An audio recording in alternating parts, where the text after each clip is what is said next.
सर्वप्रथम खूप खूप अभिनंदन. आपलं नाव काय? भाग्यश्री कदम. आपण कुठून आहात? मी नांदेडची आहे. नांदेडची. धर्माबाद तालुका. अच्छा. आई वडिलांचा व्यवसाय? शेती करतात. शेती करतात. पप्पा. की आई आपण शेती करतो, खूप साऱ्या अशा महिला आहेत ज्या शेतीमध्ये करतात पण आपल्या मुलीला शिकवला पाठवत नाहीत किंवा शिक्षणाकडे तिकडे हे करत नाहीत. तर आपण मुलीला शिकवलं आणि तिचं आज ध्येय पूर्ण केलं तर आपल्याला काय वाटतंय?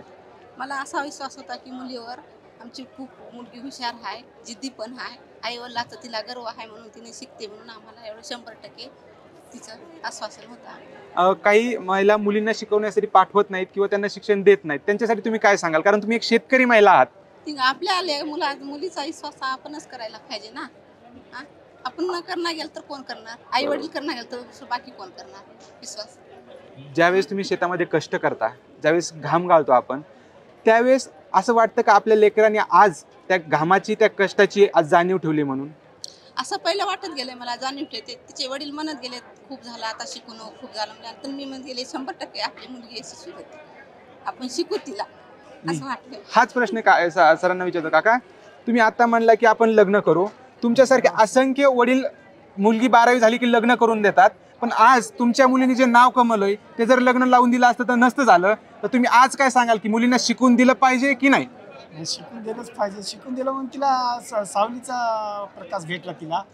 आणि आपले कसं आहे, आम्ही मराठी समाजमध्ये सहसा तर शिकीच नाहीत. आणि शिकिल्यावर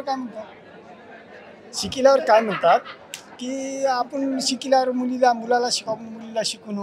आता आमच्या मुलीची एकच इच्छा होती की मी नोकरी लागल्याशी लग्नच करून घेईन. हां, अशा पद्धतीमध्ये होती म्हणून तिला यशस्वी आम्ही पायरी दिल्या. काका, मला एक सांगा, ज्यावेळेस आपण कष्ट करतो ते डोळ्यामध्ये एक कष्टाचे अश्रू असतात, पण ते तुम्ही मुलीसमोर कधी दाखवू शकत आई ना वडील. पण ज्यावेळेस मुलीचा रिझल्ट आला कळलं त्यावेळेस काय भावना होती तुमची?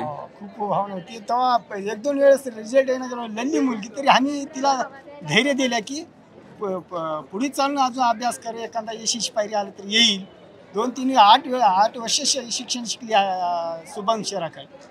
8 वर्ष शिकल्यावर आता यशस्वी गेल्या वर्षी आली की त्याच्यानंतर. तर काका, सगळे शेतकऱ्याचे जे बाकी मुली आहेत त्या शेतकऱ्यांच्या मुलीसाठी तुम्ही काय मेसेज द्याल इथून?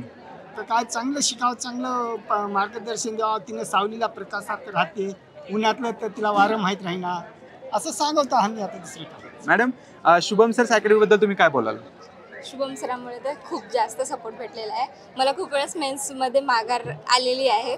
मी डिप्रेस पण झाली होती एका टाईमला. मग मी शुभम सरांशी बोलले, त्यांनी मला खूप समजून सांगितलं की काही होत नाही, तू पुन्हा प्रयत्न कर आणि पुन्हा खूप चांगला हे कर. आणि त्यांचे वीकली टॉक्स खरंच खूप जास्त प्रेरणादायी आहेत. जेव्हा त्यांचे वीकली टॉक्स बघत होते ना, तेव्हा असं वाटत होतं की अजून आपण कुठेतरी कमी पडतोय, थोडंसं यानंतर केलं ना तर नक्की होऊन जाईल आपलं. एक SSC मधली फेवरेट ॲक्टिव्हिटी? SSA मधली आपलं जे सेशन्स होते टेलिग्राम सेशन्स बेस्ट होते ते एकदम. त्याच्यामुळे ना असं किती सेकंदामध्ये पझल सॉल्व्ह होत होते ना, ते असं न माहिती होऊन जात होते. अच्छा, खूप खूप धन्यवाद. आलात आमच्या कार्यक्रमात शोभा वाढवली त्याबद्दल धन्यवाद काका. धन्यवाद.